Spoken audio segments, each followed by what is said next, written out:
English for communication.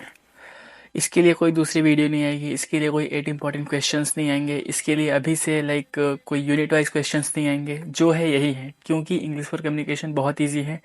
इसमें मैं किसी को भी 8 इंपॉर्टेंट क्वेश्चंस 10 इंपॉर्टेंट क्वेश्चंस कुछ नहीं बताने वाला हूँ। जो पढ़ाऊंगा पूरा पढ़ लेना, क्योंकि लेजिट बता रहा हूँ। एक 30 मिनट की वीडियो 20-30 मिनट की होगी। 30 मिनट की वीडियो तुम्हारा पूरा इंग्लिश फॉर कम्युनिकेशन निकाल सकती है। तुमने अगर जीरो पढ़ाई की है ना, लिटरली जीरो, पूरा जीरो, उस लेवल से तुम इसको कंप्लीट 70 मार्क्स 65 मार्क्स कवर कर सकते हो ओनली फ्रॉम दिस वीडियो। ठीक है, इसलिए वीडियो को बिल्कुल स्किप मत करना। सो हेलो नमस्ते अस्सलाम वालेकुम, मैं हूं Farooq, final year student of CSC. शुरू करते हैं विदाउट वेस्टिंग एनी टाइम। सबसे पहले बात करते हैं जो पहला यूनिट है, पहला और दूसरा यूनिट अगर मान लो तो इंग्लिश फॉर कम्युनिकेशन का पूरा ग्रामर है। ग्रामर मतलब आर्टिकल्स क्या होते हैं, पैसिव वॉइस, एक्टिव वॉइस, सब क्या होता है, और ये सब मैंने पिछले सेमेस्टर में बहुत ही डीप में पढ़ाया था। ठीक है, तो उसको मैं एक्सप्लेन यहाँ पे नहीं कर रहा हूँ। पहला और दूसरा यूनिट जो कि मैंने पिछले सेमेस्टर में पढ़ाया था, तो उसकी लिंक मैं डिस्क्रिप्शन में दे दूंगा। सबसे टॉप पे डिस्क्रिप्शन में लिंक मिल जाएगी, या फिर इस वीडियो के तुरंत बाद लगा दूंगा, देख लेना, या फिर व्हाट्सएप चैनल पे शेयर कर दूंगा। तीनों में से कहीं भी देख लेना, डिस्क्रिप्शन यहाँ से चेक कर लेना। ठीक है, तो उस वीडियो को देख लेना। पिछली वाली जो कम्युनिकेशन की वीडियो है उसमें मैंने बहुत ही अच्छे से एक्सप्लेन किया है, तो वो सब तुमको मिल जाएगा। प्लस बात करें अभी जो पहला पार्ट है वो है ग्रामर पूरा, कि ग्रामर से बहुत क्वेश्चंस पूछते हैं। जैसे तुमको 14 मार्क्स पूछ समझ लो कि, या फिर 21 मार्क्स ग्रामर ही पूछता है कि fill in the blanks.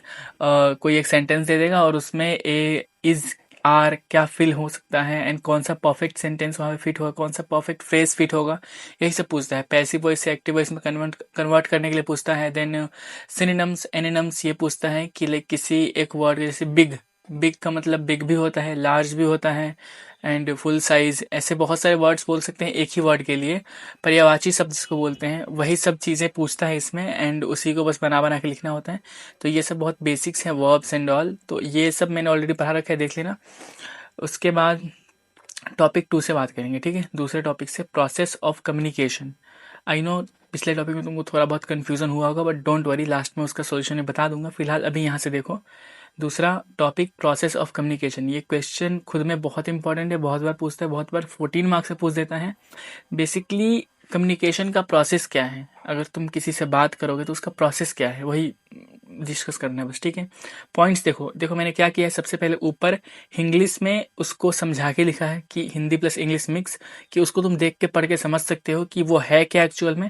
And last में रियल लाइफ एग्जाम्पल लिखा है, वो भी हिंदी में, मतलब हिंदी इंग्लिश मिक्स में, कि तुम उसको पढ़ के समझ सकते हो कि ये एक्चुअली कॉन्सेप्ट क्या है। और जो बीच का पार्ट है, डेफिनेशन एंड पॉइंट्स, ये तुम आरजी पे भी एग्जाम में लिख सकते हो। ठीक है, ये जो मैंने पॉइंट्स लिखे ये डेफिनेटली तुम्हारे 1.5 से 2 पेज में आ जाएंगे, तुम अच्छे से एक्सटेंड करके लिखोगे तो। लेकिन अगर उससे भी ज़्यादा तुम कर सकते हो तो बहुत अच्छी बात है। इसको जितना एक्सटेंड कर सकते हो तुम कर देना अपने हिसाब से, लेकिन इतने आंसर्स तो लिखना ही लिखना है। ठीक है, उसके बाद बात करें ये प्रोसेस ऑफ कम्युनिकेशन। पॉइंट्स देखो, पॉइंट्स में क्या लिखा है। Communication starts with a sender, sender creates a message. Basically समझो कि अगर तुम किसी को व्हाट्सएप पे मैसेज भेज रहे हो, ठीक है, तो पहले तुम सोचोगे कि लाइक मैसेज भेजना क्या है, देन तुम उसको सेंड करोगे, देन इस पर पहला टिक होगा, देन डबल टिक होगा, देन ब्लू टिक होगा, देन वो सीन करेगा, देन वो रिप्लाई करेगा, देन उस पर वो रिस्पॉन्स करेगा कि उसको अच्छा लगा या फिर बुरा लगा। तो वो एक पूरा प्रोसेस है ना कम्युनिकेशन का, उसी को बोलते हैं बस। ठीक है, और कुछ खास इसमें नहीं है, देख लेना। उसके बाद तीसरा, बैरियर्स ऑफ कम्युनिकेशन। बैरियर्स क्या होते हैं, बेसिकली कम्युनिकेशन, किसी से बातचीत करने में क्या क्या रुकावटें आती हैं, उसी को बोलते हैं बैरियर्स ऑफ कम्युनिकेशन। बैरियर्स मतलब होते हैं रुकावटें। ठीक है, अब वो हो सकता है कल्चरल बैरियर, कि कल्चर दोनों दो लोगों का अलग है तो कल्चरल बैरियर।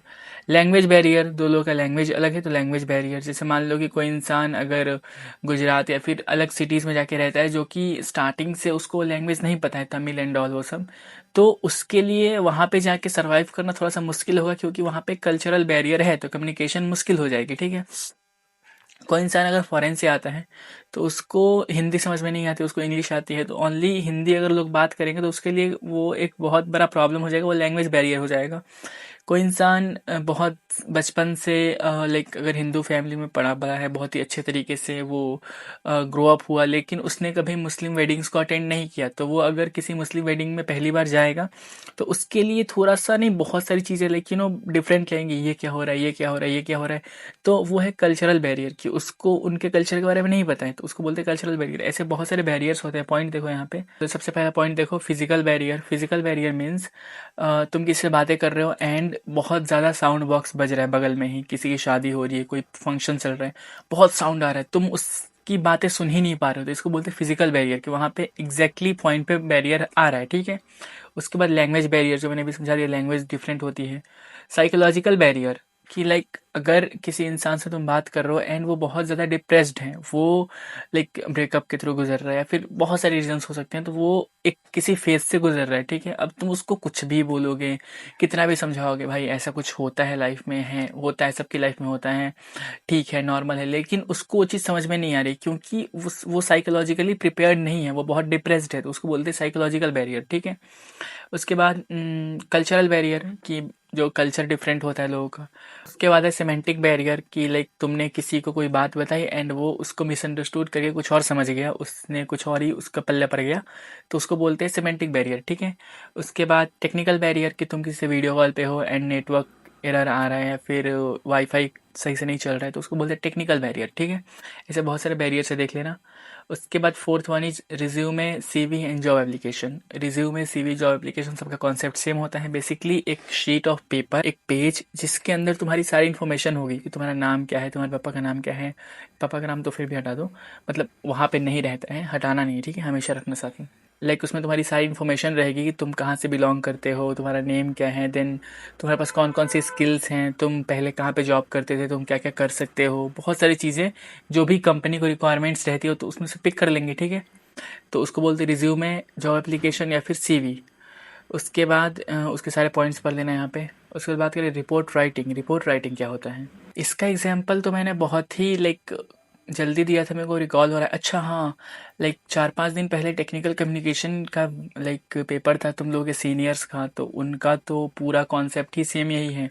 उनका पूरा सिलेबस मैं बोल दूँ ना, 95% सिलेबस एक सब्जेक्ट आएगा टेक्निकल कम्युनिकेशन तुम लोग के थर्ड सेम में, उसका पूरा पूरा लाइक कॉपी ये सब्जेक्ट है, फिर इसका कॉपी बोल दो वो सब्जेक्ट है, क्योंकि सारे टॉपिक्स लिटरली इस वीडियो में 30 टॉपिक्स बताऊंगा, 30 में से 25 टॉपिक्स टेक्निकल कम्युनिकेशन में आते हैं, थोड़े बहुत एक्सटेंडेड फॉर्म में होते हैं, इसमें थोड़ा सा कम फॉर्म में होता है, बाकी कॉन्सेप्ट वही रहता है, ठीक है। रिपोर्ट राइटिंग ये होता है कि जैसे मान लो कि कहीं किसी फैक्ट्री में आग लग गई, तो उसके बारे में, सॉरी बहुत साउंड आ रहा है, मैं क्या करूँ। तो जैसे मान लो कि किसी फैक्ट्री में आग लग गई, कहीं कोई प्रॉब्लम हो गई, तो तुमको उसके बारे में रिपोर्ट बताना है, ठीक है। इग्नोर। तो तुमको उस फैक्ट्री के बारे में लाइक उसमें आग लगी, कुछ भी हुआ, तुमको उसके बारे में रिपोर्ट रेडी करना है, ठीक है। तुम अगर अपने बॉस को बताओगे, तुम कैसे बताओगे, तुम डेफिनेटली एक रिपोर्ट रेडी करोगे जिसमें तुम पूरी इन्फॉर्मेशंस रखोगे कि फैक्ट्री किसकी थी, कब आग लगी, कितने लोग घायल हुए कि नहीं हुए, आग कितनी बड़ी थी, कितनी छोटी थी, लोगों का ओपिनियन क्या था उसके बारे में, एंड किसी स्पेसिफिक रीज़न की वजह से लगी है क्या। तुम पूरी एक रिपोर्ट को रेडी करोगे, वो भी बहुत स्ट्रक्चर्ड फॉर्मेट में, ऐसा नहीं कि तुम कुछ भी कहीं से भी स्टार्ट कर दोगे। तो इसी को बोलते हैं रिपोर्ट राइटिंग, किसी भी इवेंट को पूरा कवर करना एंड प्रॉपर इन्फॉर्मेशन फैक्ट्स के साथ देना, ठीक है। उसके बाद बात करें प्रिसाइज राइटिंग। प्रिसाइज राइटिंग क्या होता है कि समरी बोल लो, समरी सारांश, कि किसी भी एक बड़े से स्टोरी को कन्वर्ट करके छोटी सी स्टोरी में बताना एंड सारी इन्फॉर्मेशंस देना। जैसे प्रिसाइज राइटिंग का डेफिनेशन बहुत बड़ा होता होगा, या फिर बोल लो कि इंग्लिश फॉर कम्युनिकेशन का सिलेबस बहुत बड़ा होगा, लेकिन मैंने तुमको सब कन्वर्ट करके 20 मिनट की वीडियो में बता दिया, तो उसको बोलते हैं प्रिसाइज राइटिंग, कि सब चीज़ों को कम वर्ड्स में बता देना, प्रिसाइज राइटिंग कहलाता है, ठीक है। उसके बाद business letter writing. Business letter writing basically business में जो यूज़ होता है, बिजनेस कल्चर में जो यूज़ होता है, अगर तुम किसी अपने फ्रेंड को लेटर लिखोगे तो बहुत ही नॉर्मल लेटर लिखोगे, बहुत ही कैजुअल वे में, कि कहाँ है भाई, बहुत याद आ रही है एंड ऑल समथिंग कुछ भी। लेकिन अगर तुम बिजनेस लेटर लिखोगे तो तुम डेफिनेटली एक फॉर्मेट मेंटेन करोगे, तुम एक प्रोफेशनलिज्म मेंटेन करोगे उसमें, क्योंकि वो एक बिजनेस लेटर है, तो उसको बोलते हैं, उसका फॉर्मेट क्या है देख लेना। कंपनी या ऑफिस में फॉर्मल लिखना बिजनेस लेटर होता है। डेफिनेशन देख लो, a business letter is a formal written communication used for professional और ऑफिशियल पर्पस। ठीक है, इसके पॉइंट्स देख लेना सारे। उसके बाद 7 C's ऑफ कम्युनिकेशन, बहुत बहुत बहुत ज़्यादा इंपॉर्टेंट, ठीक है, क्योंकि ये क्वेश्चन एग्जैक्टली बहुत बार रिपीट हो गया है। इसके 7 C's याद से याद कर लेना, बहुत ज़्यादा रिपीट होता है। ठीक है, देखो क्या है कि जो 7 C's ऑफ कम्युनिकेशन है उसका मेन मोटिव ये है कि कम्युनिकेशन बहुत ज़्यादा क्लियर होना चाहिए और सामने वाले को प्रॉपर समझ में आए, उसी को बोलते हैं 7 C's of communication. In 7 C's को फॉलो करोगे तो किसी से भी तुम बातें करोगे तो तुम्हारा कम्युनिकेशन बहुत क्लियर होगा, सामने वाले को समझ में आएगा। ठीक है, इसमें बहुत सारे पॉइंट्स है, देख लेना, जैसे clarity, conciseness, then completeness, correctness. Basically तुम किसी भी बात को बोलो तो कंप्लीट बोलो, आधा अधूरा मत बोलो। देन क्लैरिटी रखो बातों में, करेक्ट बातें बोलो, फैक्ट बोलो। तो सारे पॉइंट्स को पढ़ लेना, ठीक है, बहुत ही ईजी है। उसके बाद 7th verbal and non verbal communication, बहुत बहुत बहुत ज़्यादा इंपॉर्टेंट। इसको एक बहुत ही सिंपल सी एग्जांपल समझा दे रहा हूँ। वर्बल कम्युनिकेशन मीन्स, अभी मैं बातें कर रहा हूँ ना, वर्ड्स के थ्रू जो भी हम लोग बोल के समझाते हैं वर्ड्स के थ्रू, उसको बोलते हैं वर्बल कम्युनिकेशन। और जो भी चीज़ हम लोग इशारों से समझाते हैं बिना किसी वर्ड का यूज़ किए, बस इशारों से ऐसे मतलब इशारा करके, उसको बोलते हैं non verbal communication. Hand gestures हो गया, बॉडी लैंग्वेज हो गया। लाइक अगर किसी की बातें हमको बुरी लगे, ठीक है, तो हम क्या कर रहे हैं, हम उससे बातें ही नहीं कर रहे हैं, फिर हम उसको देख के इग्नोर कर दे रहे हैं, हम अच्छी बॉडी लैंग्वेज नहीं दे रहे हैं उसको, अच्छे जेस्चर्स नहीं दे रहे हैं, तो इसको बोलते हैं नॉन वर्बल कम्युनिकेशन। बातें तो उससे फिर भी हो रही हैं हमारी, क्योंकि अगर कोई इंसान सामने से गुजरा, अबे यार बहुत साउंड आ रहा है, मैं क्या करूँ, लिव इट, डायरेक्टली पॉइंट्स पे आते हैं। ठीक है, वर्बल कम्युनिकेशन का मतलब होता है जब हम लोग किसी को भी कोई बात बोल के समझाते हैं या फिर लिख के समझाते हैं। और नॉन वर्बल कम्युनिकेशन जिसमें हम लोग बॉडी लैंग्वेज का यूज़ करते हैं, आई कॉन्टेक्ट्स का यूज़ करते हैं, हैंड जेस्चर्स का यूज़ करते हैं, उसको बोलते हैं नॉन वर्बल कम्युनिकेशन। ठीक है, एंड सारे पॉइंट्स पढ़ लेना। उसके बाद ईमेल राइटिंग। ईमेल राइटिंग क्या होता है, बेसिकली इंटरनेट पे अपनी बातें, अभी तो मैसेज आ गया है, ठीक है, अभी हम लोग normally WhatsApp and Instagram use करते हैं फॉर डीएम समवन, बट अभी से 10 साल पहले ओनली ईमेल राइटिंग ही चलता था हर तरफ, हर एक चीज़ ईमेल के थ्रू ही बात की जाती थी। एंड इसका एक सबसे बड़ा एग्जांपल दूं, एप्स्टीन फाइल्स, लाइक उसमें जितनी कन्वर्सेशन लीक्स हुई हैं सबकी, सारी ईमेल पे लीक हुई है। क्यों? क्योंकि उस टाइम पे ना व्हाट्सएप था, ना इंस्टाग्राम था, कुछ नहीं था, ओनली ईमेल के थ्रू ही बातें होती थी। तो इंटरनेट पे जो मैसेजेस ईमेल के थ्रू लाइक शेयर होते हैं उनको बोलते हैं एप्स्टीन, सॉरी, ईमेल के थ्रू जो मैसेजेस, इंटरनेट पे जो मैसेजेस शेयर होते हैं उनको बोलते हैं ईमेल राइटिंग। ठीक है, उसके बाद राइटिंग प्रोसेस, बेसिकली लिखने का प्रोसेस, उसके बारे में लिखना है बस, और कुछ नहीं है। कुछ लिखने से पहले सोचना, फिर लिखना, फिर चेक करना, ये राइटिंग प्रोसेस होता है। बेसिकली जब मैंने ये सब बनाया होगा तो पहले मैंने इसको लिखा, देन मैंने इसको रीचेक किया कि सही है गलत है, देन मैंने चेक किया कि इसको बता सकते हैं सामने कि नहीं बता सकते। उसी को बोलते हैं राइटिंग प्रोसेस, कि किसी भी चीज़ को लिखने का प्रोसेस। ठीक है, पहले सोचते हैं फिर लिखते हैं। उसके बाद रीडिंग कॉम्प्रिहेंशंस, इसका मतलब ये होता है कि किसी भी चीज़ को पढ़ना और पढ़ के सामने वाले को करेक्टली समझाना। जो चीज़ मैंने अभी की, मान लो पहले मैंने इसको खुद पढ़ा होगा, देन मैंने खुद पढ़ के पहले खुद को समझा होगा, देन मैंने तुमको ये चीज़ समझाई, तो इसको बोलते हैं रीडिंग कॉम्प्रिहेंशंस। ठीक है, डेफिनेशंस पढ़ लेना। उसके बाद टेक्निकल डेफिनेशन एंड डिस्क्रिप्शन। किसी भी प्रोजेक्ट को अगर तुम बनाओगे तो उसका एक डिस्क्रिप्शन होगा कि ये प्रोजेक्ट कैसे बना, इसका सोर्स क्या हुआ, इसमें कौन कौन से कंपोनेंट्स का यूज़ हुआ, कब से बन रहा है, कब ख़त्म हुआ, सारी डिटेल्स होंगी ना उसके बारे में। अगर हम एक एग्जांपल लें तो चंद्रयान 3 लॉन्च हुआ तो उसमें बहुत सारी चीज़ें हुई होंगी, कब वो लॉन्च हुआ, कब क्यों लॉन्च हुआ, कब पहुंचा, एंड उसके बारे में एवरीथिंग, सारी इन्फॉर्मेशंस, तो उसको बोलते हैं टेक्निकल डिस्क्रिप्शन या फिर डेफिनेशन। ठीक है, उसके बाद कंप्लेंट लेटर, बेसिकली कंप्लेंट करना और किसी भी प्रॉब्लम के लिए शिकायत करना, उसके लिए जो लेटर लिखते हैं उसको बोलते हैं कंप्लेंट लेटर। ठीक है, उसका डेफिनेशन लिखना है बस, और इतना ही है आंसर इसका। इसमें ऐसा नहीं है कि कुछ कॉन्सेप्ट और होगा जो कि तुमको समझ में नहीं आया, जो तुमको समझ में आ रहा है ना वही है बस आंसर। कंप्लेंट लेटर मतलब कंप्लेंट लेटर, बस। उसके बाद written and oral communication, basically ये तो हम लोग बचपन से पढ़ते आ रहे हैं कि रिटेन एग्जाम्स होते हैं, ओरल एग्जाम्स होते हैं, कि लाइक जो हम लोग लिखते हैं, लिख के लेटर के थ्रू बातें करते हैं उसको बोलते हैं रिटेन कम्युनिकेशन, एंड जो हम लोग बोल के बातें करते हैं उसको बोलते हैं ओरल कम्युनिकेशन। डेफिनेशंस देखो, बोलकर बात करना ओरल कम्युनिकेशन, और लिखकर बातें करना रिटेन कम्युनिकेशन होता है। Points, written communication uses text and letters, and oral communication uses speech, speech देना, बातें करना, ये सब होता है। ठीक है, उसके बाद 16 की बात करें, बिजनेस कॉरेस्पॉन्डेंस बेसिक्स, ठीक है, जिसमें पहला डेफिनेशन देखो, ऑफिस या कंपनी में जो फॉर्मल लेटर और मैसेजेस होते हैं उन्हें बिजनेस कॉरेस्पॉन्डेंस बोलते हैं। जैसे मान लो कि अगर तुम अपने दोस्तों के बीच में बैठे हो, ठीक है, तो तुम डेफिनेटली अपना जो मूवमेंट है, तुम्हारी जो बातें करने का तरीका है, देन तुम्हारे बैठने का तरीका, देन तुम्हारे लाइक जो तुम वेकेबलरी यूज़ करते हो अपने रियल लाइफ में, तो अपने दोस्तों को ऐसे ही बुला लोगे, या फिर जो तुम ग्रामर यूज़ करोगे रियल लाइफ में, तुम डेफिनेटली वो चीज़ ऑफिस कल्चर में नहीं करोगे। ऑफिस कल्चर में तुम एक प्रोफेशनलिज्म मेंटेन करोगे, तुम अपनी बातों में, तुम्हारे बैठने के सलीके में, एवरीथिंग, तुम्हारे हर एक जेस्चर में एक प्रोफेशनलिज्म रहेगा, तुम्हारे ग्रामर में, तुम्हारी वेकेबलरी में, सब चीज़ चेंज रहेगा। तो उसको बोलते हैं बिजनेस कॉरेस्पॉन्डेंस, जो बिजनेस कल्चर में यूज़ होता है, ठीक है। इसके डेफिनेशंस देख लेना। उसके बाद 17 पैराग्राफ राइटिंग, जिसमें एक टॉपिक पे छोटा सा पैसेज लिखना पैराग्राफ राइटिंग होता है। बेसिकली किसी भी टॉपिक के ऊपर एक छोटा सा पैसेज टाइप से, जिसको पॉइंट्स में नहीं लिखेंगे। पैराग्राफ डेफिनेटली पॉइंट्स में नहीं होता, पॉइंट्स अलग होते हैं। पैराग्राफ का मतलब कि उसको एक 4 लाइन 5 लाइन में कंप्लीट समझा देना किसी भी चीज़ को, उसको बोलते हैं पैराग्राफ। जो बहुत बड़ा ना हो, बहुत छोटा ना हो, एक मीडियम साइज का हो, 4 5 6 लाइन में सारी चीज़ें समझ में आ जाए, उसको बोलेंगे पैराग्राफ, ठीक है। उसके बाद ऐसे राइटिंग, निबंध लिखना। बचपन से हम लोग सीख रहे हैं, गाय पे निबंध लिखो, इस पे निबंध लिखो, उस पे निबंध लिखो। तो ऐसे राइटिंग वही होता है कि किसी भी टॉपिक के ऊपर डिटेल्ड में सब कुछ लिखना उसके बारे में, उसको बोलते हैं ऐसे राइटिंग, ठीक है। Tender and quotation. Quotation basically like जैसे हमने यूट्यूब को कोटेशन दिया था तो यूट्यूब ने हमको पेमेंट किया। लाइक किसी भी कंपनी, जो भी कंपनीज होती हैं, तो वो किसी भी सामने दूसरी कंपनी को, या फिर मान लो कि अगर हम एक डिजिटल मार्केटिंग एजेंसी चला रहे हैं, ठीक है, मैं अपना एग्जांपल दे रहा हूँ। अगर मैं एक डिजिटल मार्केटिंग एजेंसी चला रहा हूँ और मेरे पास कोई क्लाइंट आया, वो बोल रहा है कि उनको ये काम करवाना है, उनको ये शूट करवाना है, ये शूट करवाना है, इस शादी में शूट करवाना है, या फिर इनको ये रील बनवानी है, ठीक है।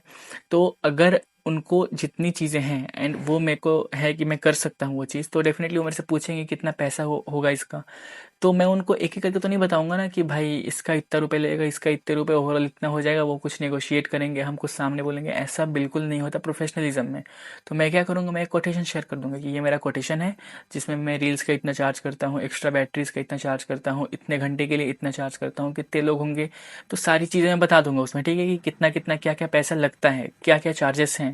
तो उसमें एक कोटेशन बनाऊंगा जिसमें वो सबको शेयर कर सकता हूँ, उसको बोलते हैं कोटेशन, जिसमें मेरी सारी सर्विसेज की रेट लिस्ट होंगी, ठीक है। उसको टेंडर एंड कोटेशन दोनों बोलते हैं। उसके बाद प्रोग्रेस रिपोर्ट, कि किसी भी काम को अगर कर रहे हैं हम, मान लो कि कोई भी प्रोजेक्ट पे अगर काम कर रहे हैं, तो कितना काम कंप्लीट हुआ, कितना बाकी है, लाइक कितना कंप्लीट हो गया, उसको बोलते हैं प्रोग्रेस रिपोर्ट, कि उसकी प्रोग्रेस की रिपोर्ट देना सामने, ठीक है। जैसे अगर एग्जांपल ले तो टीजी जो हमारी होती हैं, वो लोग हमसे पूछते हैं कि कितना असाइनमेंट कंप्लीट हो गया, तो हम लोग दिखाते हैं कि भाई 4 पेजेस कंप्लीट हो गया, फिर 4 एक्सपेरिमेंट्स लिख चुके हैं, 5वां बाकी है। तो ये होगा प्रोग्रेस रिपोर्ट, कि हम लोग उनको रिपोर्ट देते हैं कि इतना कंप्लीट हो चुका है, ठीक है। उसके बाद ऑर्डर लेटर। इसका डेफिनेशन देखो, किसी प्रोडक्ट को ऑफिशियली मंगाना, लाइक जैसे हम लोग जोमेटो से कुछ मंगाते हैं, या फिर सबसे बड़ा एग्जांपल अमेजन या फिर फ्लिपकार्ट से, जब भी हम लोग कुछ भी मंगाते हैं तो एक ऑर्डर समरी लाइक जनरेट होती है, जिसमें हम लोगों का सब कुछ रहता है कि कितना पैसा कटने वाला है एंड कौन सा एड्रेस पे वो आ रहा है, सारी इन्फॉर्मेशन रहती है वहाँ पे, ठीक है। तुम किसी प्रोडक्ट के डिस्क्रिप्शन में जाओगे, तो अगर तुमने ऑर्डर किया है तो वहाँ पे लिखा रहेगा कि वो ऑर्डर कब रिसीव होगा और कौन से एड्रेस पे रिसीव होगा एंड सारी चीज़ें, ठीक है। तो उसको बोलते हैं ऑर्डर लेटर। अभी तो ऑनलाइन ऑटोमेटिकली जनरेट होता है, लेकिन अगर तुम बल्क में किसी कंपनी से सामान मंगाओगे तो तुम डेफिनेटली ऐसे ऑर्डर नहीं कर सकते हो। तुम एक ऑर्डर लेटर लिखोगे, तुमको इतने का सामान चाहिए, देन वो उसको अप्रूव करेंगे, उनके पास अगर उतना स्टॉक होगा तो वो उनको अप्रूव करके तुमको भेज देंगे। तो ये बड़े पैमाने पे यूज़ होता है, छोटे पैमाने पे तो ऑटोमेटिकली जनरेट होता है। उसके बाद वेकेबलरी। वेकेबलरी बेसिकली होता है कि हर एक इंसान की वेकेबलरी अलग होती है। जैसे अगर कोई इंसान लाइक एमपी साइड से बिलोंग कर रहा है, तो वो जैसे कैसे बोलते हैं हाउ, या फिर अगर वही यूपी बिहार के बच्चे होंगे तो वो बोलेंगे हम, ऐसा कुछ। या फिर जो मुंबई साइड के बच्चे होते हैं वो लोग अलग स्लैंग यूज़ करते हैं। तो क्या कि सबका स्लैंग अलग अलग है, सबकी वेकेबलरी अलग है, लेकिन सबका मीनिंग सेम होता है। उनको बोलते हैं वेकेबलरी, एंड ये बहुत ज़्यादा इंपॉर्टेंट है, जिसमें सिनोनिम्स, एंटीनम्स, प्रीफिक्स, सफिक्स सब यूज़ होता है। वर्ड्स का मीनिंग, अपोजिट एंड वर्ड्स के पार्ट समझाना वोकैबुलरी होता है। और एक होता है जनरल वोकैबुलरी, एक होता है टेक्निकल वोकैबुलरी। शायद ये तुम लोगों में नहीं है क्योंकि ये टेक्निकल कम्युनिकेशन का पार्ट है, फिर भी मैं समझा दे रहा हूँ कि तुम लोग कॉन्सेप्ट और क्लियर हो जाएगा, ठीक है। जनरल वोकैबुलरी का मतलब ये होता है कि जैसे हम लोग रियल लाइफ में यूज़ करते हैं MIR या फिर ब्रो, कुछ भी हम लोग वर्ड यूज़ करते हैं वो बहुत ही नॉर्मली हम किसी भी दोस्त को बोल सकते हैं ब्रो एंड ऑल समथिंग। लेकिन अगर हम किसी ऑफिस में बैठे हैं, किसी बहुत सारे प्रोफेशनल लोगों के बीच में बैठे हैं, तो हम प्रॉपर एक वर्ड यूज़ करेंगे ब्रदर एंड ऑल, क्योंकि हमको एक टेक्निकल वोकैबुलरी मेंटेन करना है। तो जो भी हम वर्ड्स यूज़ करेंगे वो बहुत ही प्रॉपर प्रोफेशनल होगा। लेकिन अगर हम घर पे बात करेंगे तो हम बहुत ही नॉर्मल वर्ड्स का यूज़ करेंगे, तो उसको बोलेंगे जनरल वोकैबुलरी, एंड जो ऑफिस में यूज़ करेंगे उसको बोलेंगे टेक्निकल वोकैबुलरी, ठीक है। इसके सारे टाइप्स एंड डेफिनेशन देख लेना। उसके बाद सिनोनिम्स क्या होता है कि पर्यायवाची शब्द, जैसे मैंने बोला बिग, बिग को लार्ज भी बोलते हैं, बिग भी बोलते हैं, तो वो देख लेना।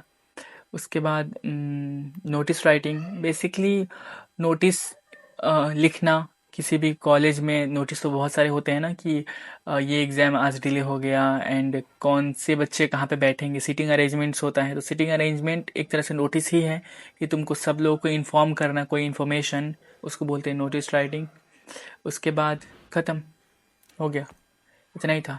English for communication over, and इतने में तुम्हारा इंग्लिश फॉर कम्युनिकेशन बहुत ही आराम तरीके से निकल जाएगा, ठीक है। आई डोंट थिंक किसी को कोई डाउट, कोई कन्फ्यूज़न होगा, क्योंकि मैंने बहुत ही ईजी वे में सब कुछ समझा दिया है। एंड अगर कोई डाउट एंड कन्फ्यूज़न है तो फिर से वीडियो को देख लेना, क्योंकि सब कुछ समझ में आ जाएगा, बहुत ही ईजी है। एंड फिर भी अगर कोई डाउट एंड कन्फ्यूज़न है तो फिर से एक बार वीडियो को देख लेना, और फिर भी सॉल्व ना हो तब मुझे इंस्टा पे DM कर देना, I will help you. And मिलते हैं किसी अच्छी इन्फॉर्मेटिव वीडियो में। व्हाट्सएप चैनल को अगर ज्वाइन नहीं किया तो याद से ज्वाइन कर देना। Bye bye.